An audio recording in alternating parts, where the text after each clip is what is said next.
রাত গভীর, পূর্ণ চাঁদের আলোতে গ্রাম নিঝুম, চারদিকে কুয়াশা আর শীতল বাতাস। কুকুর হল আল্লাহর সৃষ্টি। মানুষের মতো ওরা ভাষায় কথা বলতে পারে না, কিন্তু অনেক সময় অদৃশ্য জগতের রহস্যকে টের পায়। রাসূলুল্লাহ সাল্লাল্লাহু আলাইহি ওয়াসাল্লাম বলেছেন, যখন তোমরা কুকুরের ডাক শোনো, তখন আল্লাহর কাছে তার অনুগ্রহ প্রার্থনা করো, কারণ কুকুর এমন কিছু দেখে যা তোমরা দেখতে পাও না। সহিহ মুসলিম। একটি কুকুর নিঃশব্দ আঙিনায় বসে আছে, তার চোখ স্থির আকাশের দিকে। প্রাণীরাও আল্লাহর ইবাদত করে, কিন্তু কখনো কখনো তারা ফেরেশতা ও জিনের উপস্থিতি অনুভব করে, যা আমাদের চোখে ধরা পড়ে না। কুকুর হঠাৎ মুখ তুলে দীর্ঘ হাহাকার করে কাঁদতে শুরু করে, শব্দ যেন হৃদয়ে কাঁপন তোলে। রাসূল সাল্লাল্লাহু আলাইহি ওয়াসাল্লাম বলেছেন, যখন তোমরা মোরগের ডাক শুনবে, তখন আল্লাহর কাছে তার অনুগ্রহ প্রার্থনা করো, কারণ তারা ফেরেশতাকে দেখে। আর যখন গাধার ডাক শুনবে, তখন আল্লাহর কাছে শয়তান থেকে আশ্রয় চাইবে, কারণ তারা শয়তানকে দেখে। বুখারী, মুসলিম। কুকুরও অনেক সময় জিন বা অদৃশ্য সত্তার উপস্থিতি অনুভব করে, তাই মাঝরাতে তাদের কান্না রহস্যময় হয়ে ওঠে। এক বৃদ্ধা জানালা দিয়ে তাকিয়ে কাঁদতে থাকা কুকুরের দিকে তাকালেন। তার চোখে জল এসে গেল। হায়, ওরা এমন কিছু দেখে যা আমরা মানুষ বুঝতে পারি না। হয়তো আল্লাহ কোনো পরীক্ষা পাঠাচ্ছেন। কিছু মানুষ মছাল হাতে বাইরে বেরিয়ে এলো। কুকুরের কান্না শুনে তাদের মুখে আতঙ্ক।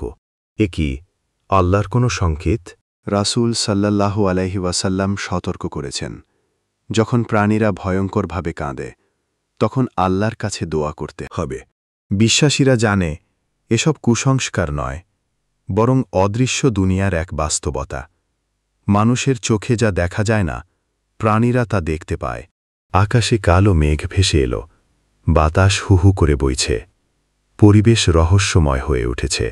আল্লাহ বলেছেন কুরআনে, তারা যা দেখে না, আমি তা দেখাই আমার বান্দাদের, যাদের আমি চাই। সূরা জিন ২৬-২৭। প্রাণীরা মাঝে মাঝে সেই অদৃশ্য জগতের আভাস পেয়ে যায়। এক প্রবীণ গ্রামবাসী সবাইকে বসালেন। শুনেছি কুকুর ফেরেশতার উপস্থিতিতেও ভিন্নভাবে প্রতিক্রিয়া করে, আবার জিনদের ছায়াও দেখে ভয় পায়। তাই যখনই তোমরা এরকম কান্না শোনো, তখন আউযু বিল্লাহি মিনাশ শাইতানির রাজিম পড়বে আর আল্লাহর কাছে দোয়া করবে। এভাবেই মানুষ কুকুরের ডাক থেকে শিক্ষা নেয়, আল্লাহর কাছে আরও বেশি করে শরণাপন্ন হওয়ার শিক্ষা। কুকুরটি পথ ধরে একা হাঁটছে, তার ছায়া লম্বা হয়ে পড়ছে। মানুষ তার দুঃখ লুকিয়ে রাখে, কিন্তু প্রাণীরা তা প্রকাশ করে।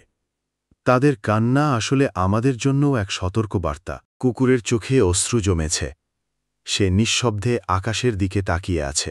রাসূল সাল্লাল্লাহু আলাইহি ওয়াসাল্লাম বলেছেন, প্রাণীরা আল্লাহকে নিজেদের মতো করে স্মরণ করে। তারা এমন কিছু দেখে যা মানুষের চোখের আড়ালে থাকে।